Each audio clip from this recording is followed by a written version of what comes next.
Hold on. Did you get a good picture? Good. Hey, y'all. Well, I can tell y'all right now, Warren said that y'all would know he's from New York. You can tell I am not. I was born and raised in North Mississippi, so this is a southern accent, and welcome to Louisville, Kentucky. Hasn't tonight just been amazing? Let's hear it for all these champions who's taken the stage tonight.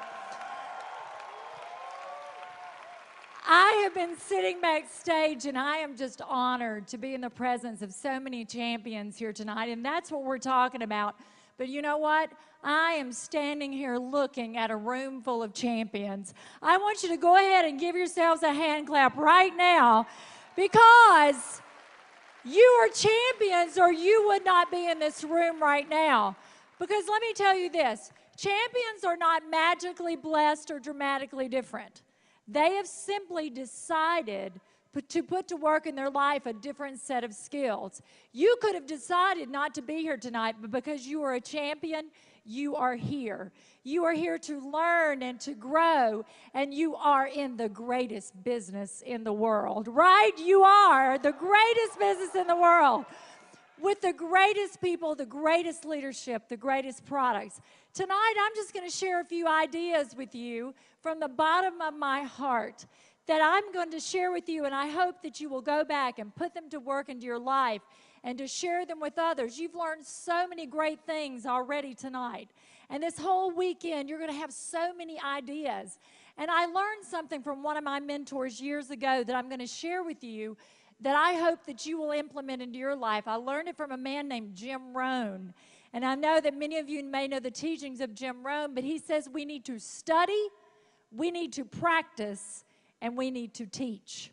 I'm going to challenge you to take the material that you're getting here this weekend, study it, see if it rings true for you, practice it in your life, and then teach it to your downline, teach it to the people that are coming into your business.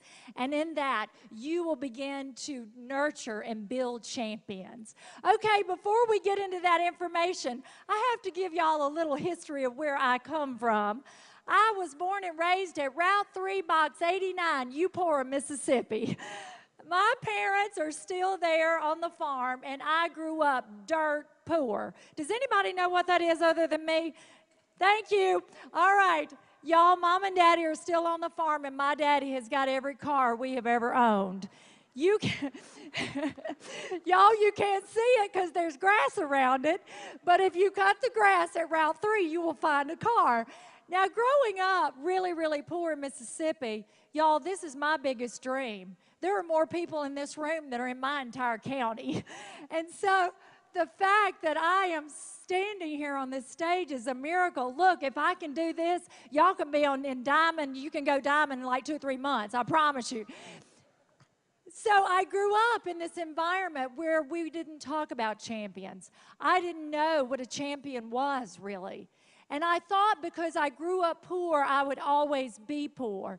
But let me tell you something that I hope you will anchor in your soul.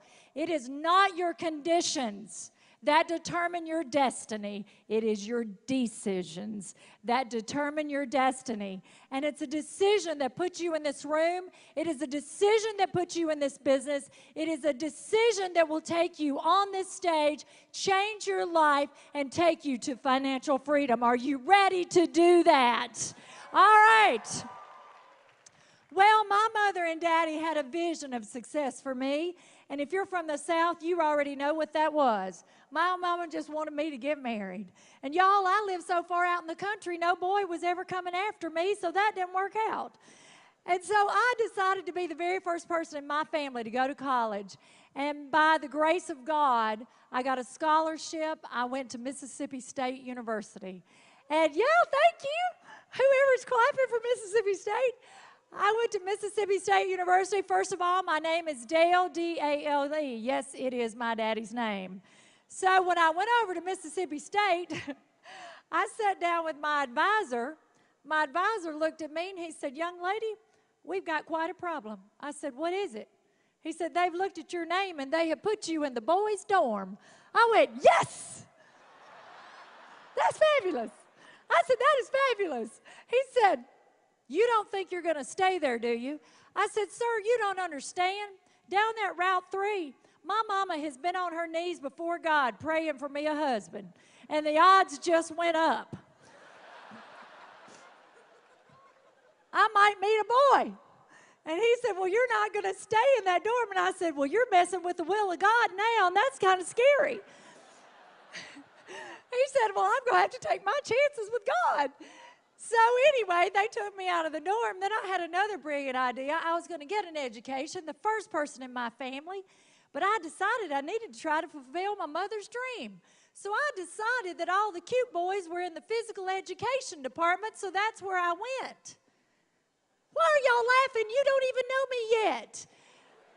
But I can tell you this, the only thing that runs on me is my mouth, nothing else. I have no business in the physical education department. I couldn't dribble a ball if you put a gun to my head. And so, by the grace of God, I worked really hard, and I have a degree from Mississippi State University in physical education, all right now? Okay, here's the good part. I have never coached a day in my life, but for tonight, I am your coach, all right?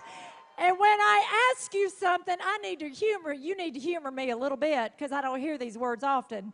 When I ask you something with a great LTD enthusiasm, I want you to say, yes, coach. Can you do that? Let me hear you. Yes, coach. Wow. All right, here is your big question. As champions, would you like for the next 12 months of your life, would you like for it to be the best year ever? Would you like to be better looking, more successful, have the biggest team ever in the next year? Would you like that to happen? Yes. Wow. Okay, here's the big question. Are you willing to do whatever it's going to take to make that happen? Oh, he jumped the gun. Good for you. I like this group. Okay, let's let the rest of them catch up, okay? All right. Are you willing to do whatever it takes to be a champion in the next 12 months? Let me hear you. Yes, ma'am. I love that. I love that. And you know what? Most of the time, because y'all are different and special, and I love it, I've been around this business a very long time, and I just can't even tell you. You are in store for so many awesome things. So many people, when I say, are you willing to do whatever it takes around the world, they look at me and say, you mean I have to do something? I said I wanted it. Wasn't that enough? If you want your life to get better, you have to get better. If you want your business to be better, you have to be better. That is why you are here this weekend. Coach Lou Holtz defined a champion. And I love the way Lou Holtz said this. He was asked, after winning one of his big mini national championships, they said, Coach Holtz, what did you do to go out and win this national championship? He said this, we didn't go out to win the national championship. We simply went out to be our very best. And when you are your very best, you are a champion. Are you a champion? All right. Okay, I'm going to give you just a few ideas. It doesn't take thousands of ideas to change your life. It takes one you're going to put into action. I'm going to challenge you this weekend. Take one, just one, 10, but at least take one idea. Go back to your team, back into your life, and put it into action as a champion. You've already heard from Warren and Neil and Deanna and Cleve. The number one key to being a champion in life is having a championship attitude, right? Right. All right. I want you to remember this. A positive attitude is a choice. It is not an emotion. You have to act better if you are going to feel better. And that is what I love about you guys. I could feel your energy out in the expo this afternoon. And when somebody asks you how you're doing, I bet you don't say, I'm all right. You guys say you're awesome. Why wouldn't you be? You have the greatest products, the greatest business in the world. Why wouldn't you be awesome? And you know what? Everything about you needs to say that. From the minute you get up in the morning, you need to choose this championship attitude.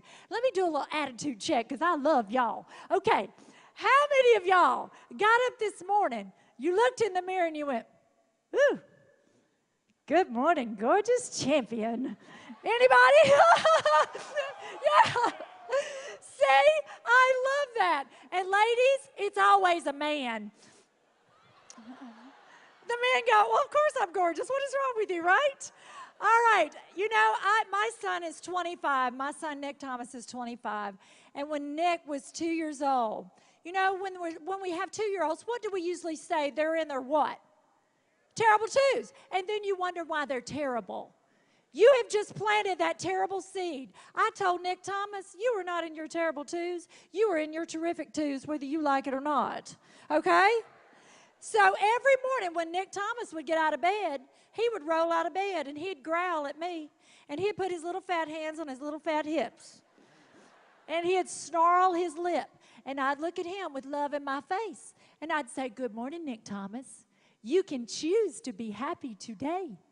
He'd go, I don't want to choose to be happy, Mama. Do you know these people? Say, yes, Coach. All right, every single day when you get up, you have a choice to make. An attitude is like a fire.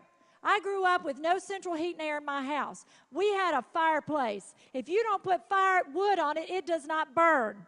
The same thing is true with your attitude. You have to feed it every single day. You feed your body, you have got to feed your soul. Nutritionalists have been telling us for years the most important meal of the day is breakfast.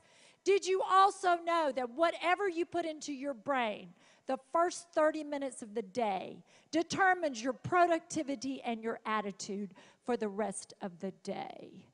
If you are turning on the news or picking up the newspaper, that is your foundation. We have to change our foundation. That's why you have the expo. You have so many wonderful tools.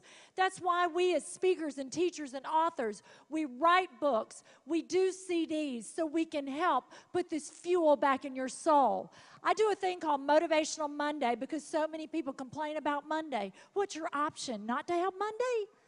And so I started Motivational Monday. It's a free newsletter. Come by my table and you can sign up free every Monday. I will put something into your world to help motivate you. But this is your choice. Fuel your soul. As you heard, leaders are readers. Find something. Turn your car into a rolling university. Turn your car into a rolling university. Take the time to invest in yourself every single day, and then your attitude will begin to change. And you know what? I just read this study. Do you know that people with optimistic, positive attitudes live 7 to 10 years longer than the pessimists? Isn't that great? Say yes, Coach. All right. We are going to live long and prosper with our attitudes and the business, right? Yes, we are. Yes. All right. So your attitude, and I have such a short amount of time, your attitude, feed it every single day. Feed it every day. There's an old Native American proverb, and this is so visual. I want you to think about this. This grandfather was teaching his grandson about life, and he said, grandson, inside your spirit are 2 dogs, or they represent 2 spirits. The dogs do. This dog represents hope and faith and victory and love and joy. And this dog represents hate and negativity and all the awful things in life. And as little boys do, he looked at his grandfather and he said, grandfather, which dog is stronger? He said, whichever one you feed. What are you feeding? Tonight, you are feeding joy, prosperity, hope, and championship. Let's feed it every single day, okay? Say yes, Coach. All right. Okay, secondly, champions have a championship language.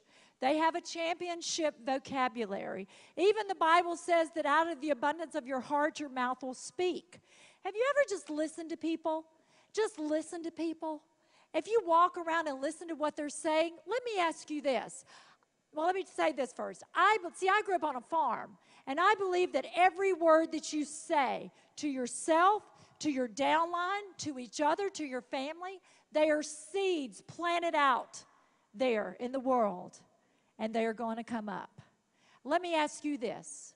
What if every single word you spoke out of your mouth the last 30 days instantly came true? Where would you be right now? Oh, it got awful quiet in here. I had a woman stood up in one of my seminars a couple of weeks ago. She said, I'd be in jail. I looked at her and I said, did you tell your husband you were going to kill him? She said, yep, sister, and I meant it too. All right, let me ask you this. I want you to complete these sentences. When it's just a little bit chilly, for me that'd be 60 because I'm a Southern girl. When it's a little bit cold, what do we say? I am freezing too. Okay, little blocks of ice popping up everywhere. And then you say, if it's hot, I am burning up in flames. Then you say, those kids are driving me. I'm about to pull my hair. All right, I am working myself too.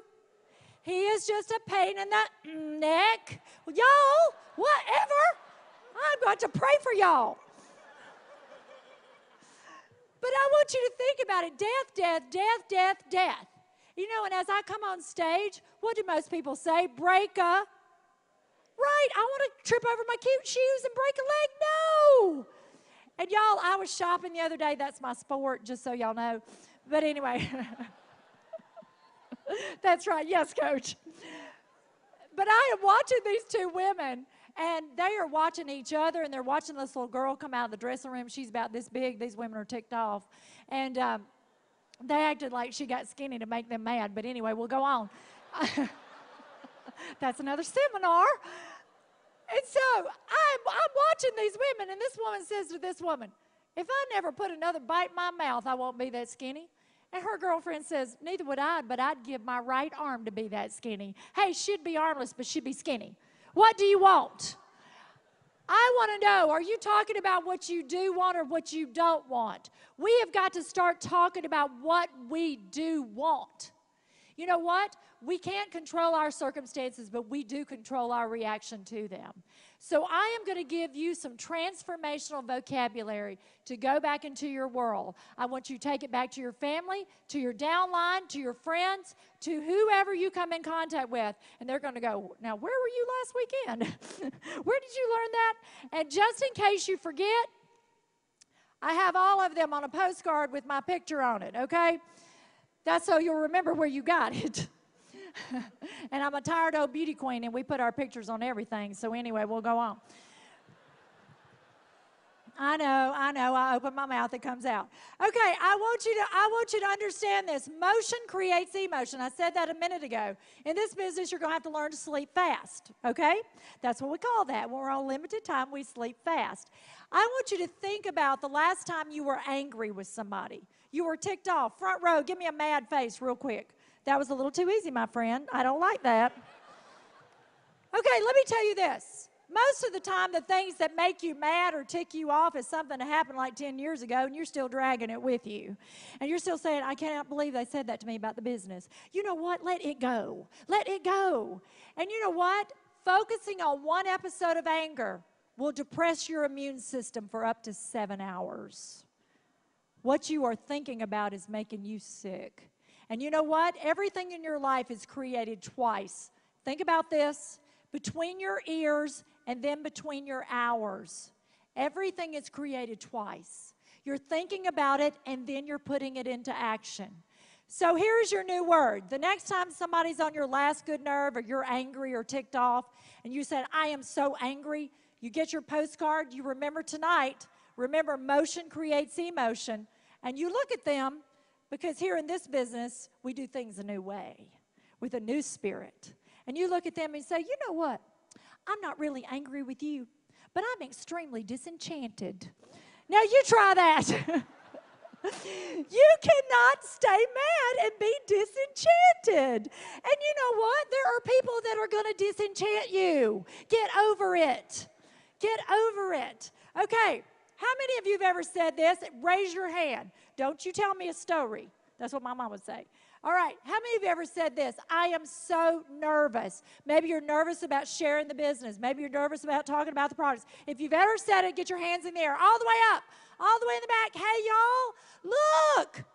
Look at all the hands. Let me tell you this. What happens to your body when you get nervous? You ever seen a speaker that's nervous and they're so nervous they make you nervous? Right? Because when you tell yourself you're nervous, your body goes, okay, let's do that.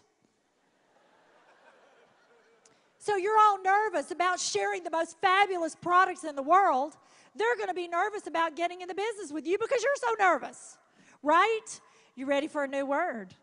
All right. The next time you're going out to share this fabulous opportunity about the fabulous products, about LTD, about this whole incredible weekend, you are not nervous. You are energized. Everybody say, I am energized. You should be so excited about sharing this opportunity that they should be begging you to tell them about it. They should look at you and go, I don't know what you've got, but I want it. And you know what? If you have that kind of energy, I have the best business. I have the best products. I have the best way of being financially free. If you feel that and embrace that, they're going to say, please tell me what that is. Is that what you want? Say, yes, coach. All right, let's get energized, okay? Let's get energized. And you know what? What you've got to learn is that victors, all of you victors, we talk to our mountains. Victims talk about them. They talk about them. And that's what we do. We talk to our mountain.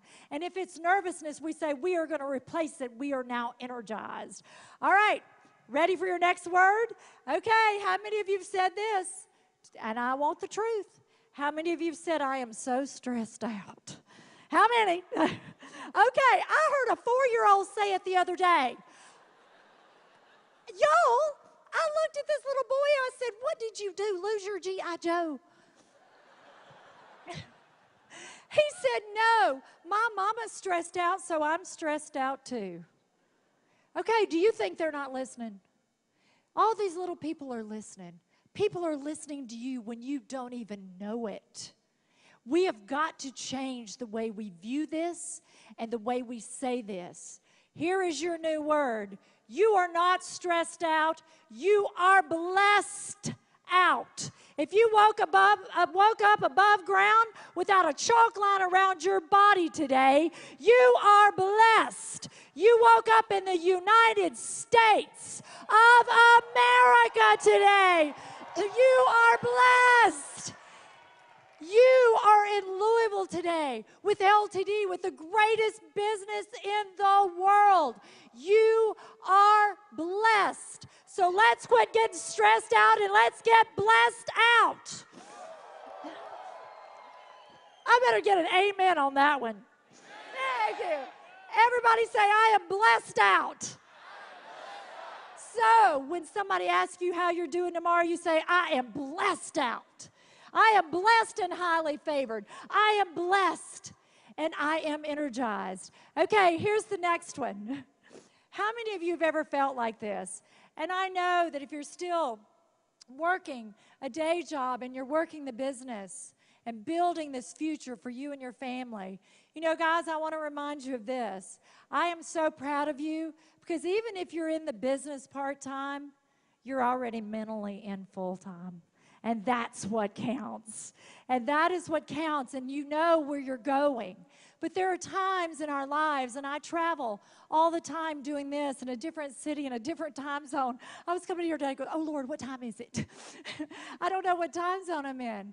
And some days I feel overwhelmed. How many of you have ever felt overwhelmed? Like, get your hands in the air. Okay, how does that feel? It feels heavy. It feels like somebody's pushing down on us. And you know what? I was feeling that. I had to grab one of my own CDs and put it in my car. I was like, I better listen to myself today. Because it was one of those days my house looked like a bomb went off. Girls, I've decided that dust is a protective covering. I don't know about you. That's what I've decided. I'm going to do what I've been called to do, and I'm going to hire somebody else to do the rest. How about that? Anyway. There are days I feel overwhelmed, and my fabulous husband, Rob, who's with me, and you'll see him at my table, we have so much going on. And one day I just took a step back and I said, what is wrong with me? I am not overwhelmed. I am in demand. Isn't that good? If you're going to be on this stage as a leader, guess what? You're going to be in demand. And you know what? We do not get to complain about what we permit. So everything that you have on your schedule, you have put it there. You do not get to complain about what you permit. We need to be excited about being in demand. It means we're moving forward. We're getting closer. Do you want to be in demand? Say it. Yes, coach. All right. And you know what? That means that you're going to be building this business at a fast pace. And you're going to be in demand. But you know what? It's so great on the other side. You know, these championship qualities sound so easy, don't they? Take control of your attitude. Take control of your language. Go 24 hours without saying one negative word. Tomorrow, say good morning, gorgeous to everybody. To everybody. Call somebody tomorrow and say, good morning, champion. Good morning, gorgeous. I shared that a few weeks ago with a group. The second day, I said, y'all, did you call somebody and say, good morning, champion, or good morning, gorgeous? This girl raised her hand. She said, Dale, I texted my girlfriend this morning and said, good morning, gorgeous. It's 8 o'clock. She texts back, what is wrong with you? Are you drinking this early? You know why? Because negative is normal. Negative is normal. Turn on the news. Negative is normal. We are different and we are unique. And we need to celebrate that, not apologize for it. Celebrate it. Okay, now look, I write books, and we've done a fabulous package for you guys. I have a couple of CDs and a book and a really fabulous package for you guys. Come by and see me. Get your postcard. Sign up for Motivational Monday. I will be like Lauren here the entire weekend. Come talk to me. Got to hug my neck, though, because in the South, we believe if it's moving, hug it. If it ain't, sell it. Okay? So I do a lot of hugging. But one day, this was probably, I don't know how many years ago. Well, let's see. Nick's 25, so he was 10. Now, remember, I've been teaching Nick every day. It's his choice. Nick, if you get in trouble, you chose it. Nick, if you do this, you chose it. Your attitude is your choice. It's your choice. It's your choice. It's your choice. One day, he rolled into my kitchen on a pair of roller skates doing pageant waves and hockey moves at the same time. He was on my nerves. And guess what? Everything I just told you not to do, I was doing. I was angry, I was nervous, I was upset, I was all of it. So I looked at him like only a mother can do. The look that says, you've just taken your last breath in my kitchen. I know, I love him. I looked at him and I said, Nick Thomas, done. We're done here. Get out of my kitchen. Get out now. Nick rolled back on his skates. He propped himself up on my counter. And with love in his eyes, he said, hey, Mom, you don't have to let my actions affect your attitude. I said, stop listening to my tapes. He looked at me and said, Mama, is that not what you're going to teach him tomorrow? I looked at him like, what? Y'all, I never said that. How many of you have ever allowed someone else's actions to affect your attitude? Get your hands in the air. Yes. And as my friend Dr. Phil says, how's that working for you? You see, when you let somebody else's actions affect your attitude, you give them your power. And let me tell you this right now. Nobody's opinion of you is your business. Nobody's opinion of your business is your business. If they don't like your business, so what? And you know what? Stop letting people steal your joy. Many of you out on an interstate will let some stranger take your joy and go to work with it. And y'all talk about it all day. That guy that cut me off in traffic, you don't even know his name. So stop giving up your joy. Take it back. Nobody's actions should affect your attitude. Do you agree with that? Say yes, coach. All right. Oh, I got to roll. Okay. Next, attitude, language. Next, Champions have a game plan. How many of you have your goals actually written down on a piece of paper? And I always love asking in this group, if you have your goals written down, get your hands in the air. Look around you and give yourselves a hand. That's awesome. I ask that question in so many organizations around the world. Half the time, it's only a very few people. Do you realize how blessed you are already? The skills that you are already learning to change your life? Let me tell you this, no champion goes into a game without a game plan. I'm a big football fan. I love football. And I live in Nashville. I don't think the Tennessee Titans walk out there and go, let's throw that ball around. We don't care. We don't have a plan. Let's just play. No, they have a plan. And let me tell you this, you have to begin with the end in mind. You have to begin with the end in mind, just like you're building a house. When you build a house, what comes first? Really, the foundation, really. No, it's a house plan. I would love for you to go to the builder and say, get busy, son, pour me a foundation. They're going to ask you for a plan. What is the plan for your life? Let me tell you this. You need to write this down. The what must come before the how. You have to know what you want. What do you want in this business? You've already got the how. You've got the greatest vehicle in the world and the greatest products in the world. Most people are still trying to figure out how. That's how you come in. Now, you just have to decide what and go for it. Go for it. And you know what? Every single dream starts like that. What do you want?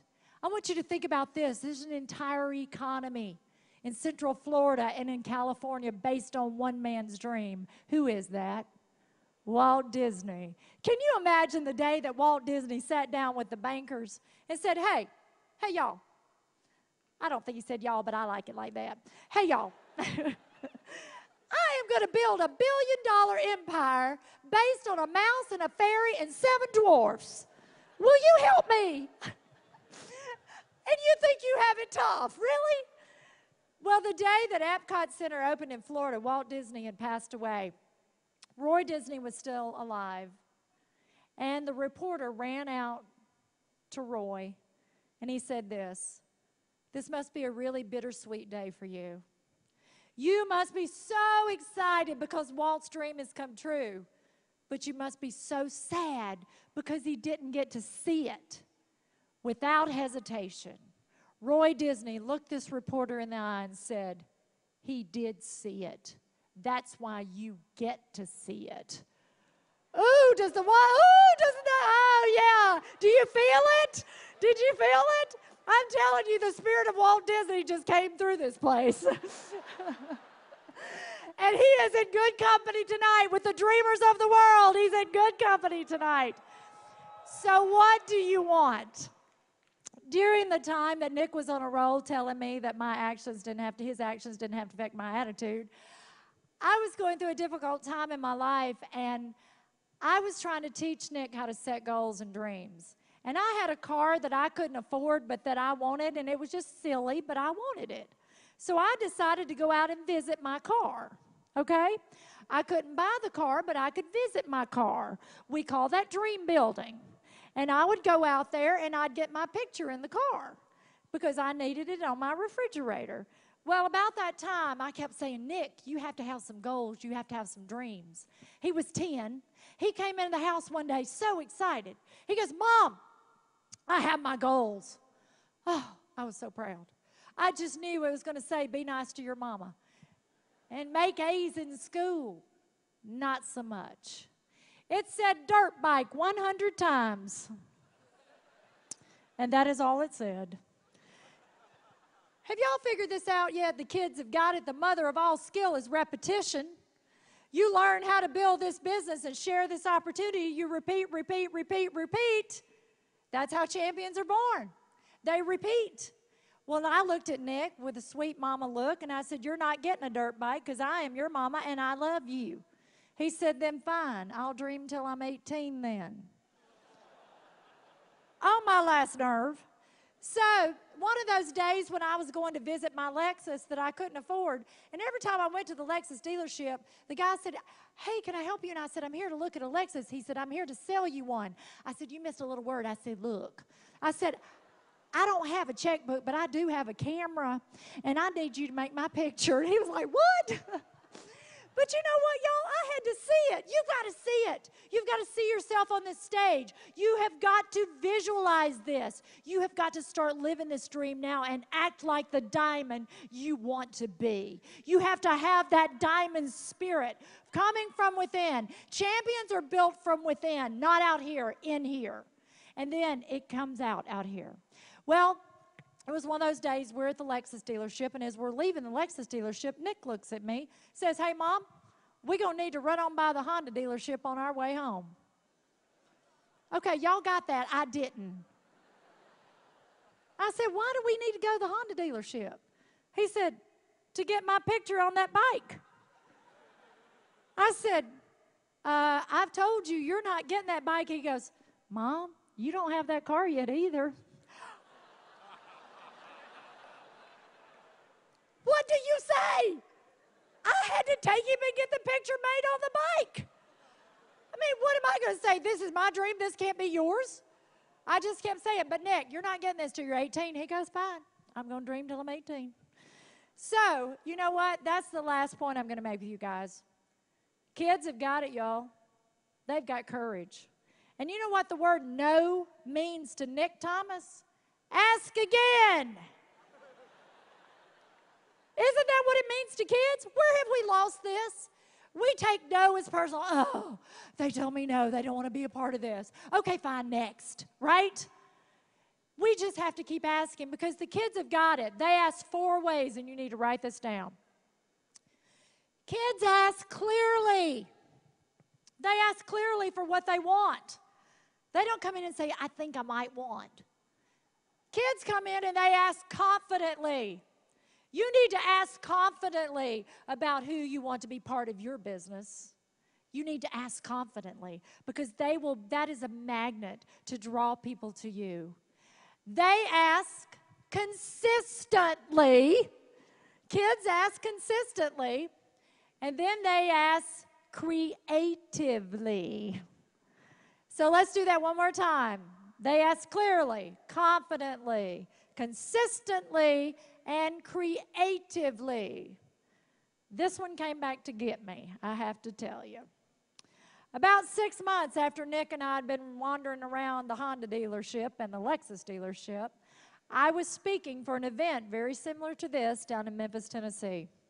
It was a weekend just like we're having this weekend. I was speaking with many of my heroes. I think there were 15,000 people there that weekend. And on Sunday morning, just like you're going to do, and we'll all be here Sunday morning, there was a church service on Sunday morning. Nick was all excited. We were sitting down front. I was sitting there with the Diamonds and Nick. And this particular service, they were doing the Passion Play, where they act out the Bible from the birth to the resurrection. Nick is sitting down front because there was camels and donkeys and all kinds of stuff flying in the air, and he was so psyched. Think about creatively as I tell you this story. About halfway through the play, Jesus walked out to the side of the stage and held his arms out and said, "You can have anything if you will just ask it in my name."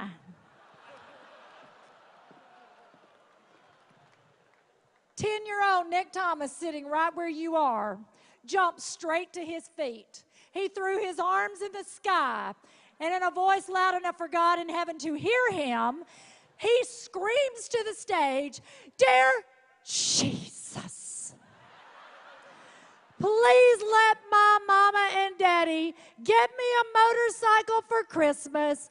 Thank you. Amen."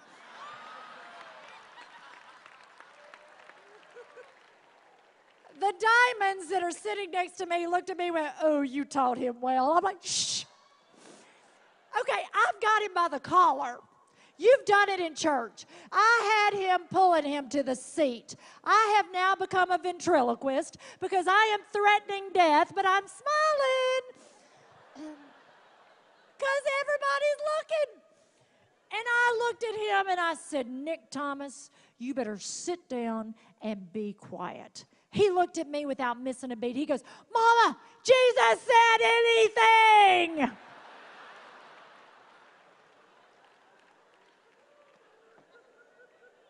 Guess what Nick got for Christmas? A Bible.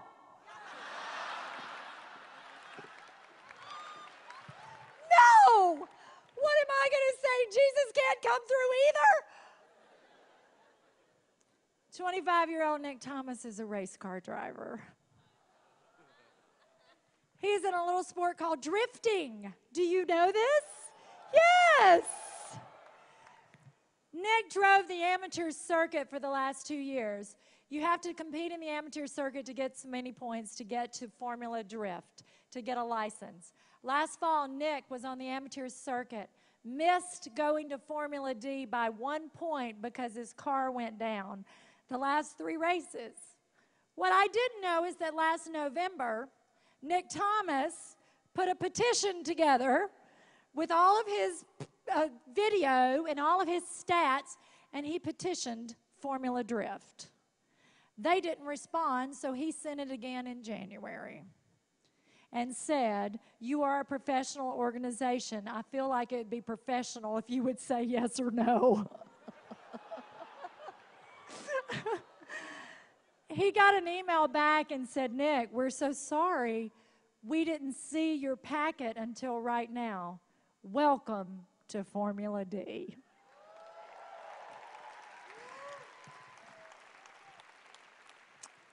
Nick is one of 64 in the world driving this series because he asked.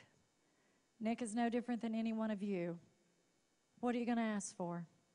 How big are you going to dream in 2012 and beyond? I've got one quick story, and I can't tell you the whole story. If you decide to pick up my stuff, you can hear the full story. But my life changed when I was a teenager. Because my parents, I was so shy and so insecure. I couldn't dream. I didn't know anything about that. They put me in piano lessons with a young woman in the neighboring county. She lived on a dirt road just like I did. But she was different. At age 11, she had been in a tragic car accident with her family. The motor had come in and crushed her left leg. And the doctors told her she would never walk again. Those are the words she heard. But because she had a championship spirit, because she had a big faith and a big belief, at 11 years old, she chose something different. And miraculously, when they cut that cast off, that young woman could walk. When I came into her life, she was still handicapped because of this accident. She told me every day, Dale, you've got to focus forward. You've got to be a champion from within. One day, something miraculous is going to continue to happen in my life. I'm going to be able to walk with 2 legs the same length. 5 years later, she was miraculously healed. And a few years after that, she walked the runway in Atlantic City, New Jersey as Miss America. That's what champions are made of. And you know, as I stood back and I watched her, we are 2 dirt poor little girls from Mississippi who just dared to dream. When she was 5 years old, the milkman came into her house and patted her on the head and said, one day, little lady, you will be Miss America. He didn't live long enough to see that happen, but I believe he was an angel sent from heaven to deliver hope to this little girl. Now, let me tell you what hope is, because you're just not in this business. You're not just building a business. Guess what you are? You're a hope dealer. And let me tell you what hope is. It's helping other people excel. And if you will focus on helping other people excel in this business, helping them excel to be champions from the inside out, you will not only build a business, you will build a legacy. You have to plant the seeds, and I shared this with some of my friends that came by the table earlier. It's your job to plant, to invite, to share, and then you just have to keep walking. Winning is a choice. Becoming a champion is a choice. Make that choice and go forward. And I know that you are winners by choice. Am I right? Say it for me one more time. All right, in the words of the famous Mississippian that I love so much, Zig Ziglar, I'll see you guys at the top. God bless you. Ladies and gentlemen, Dale Smith Thomas.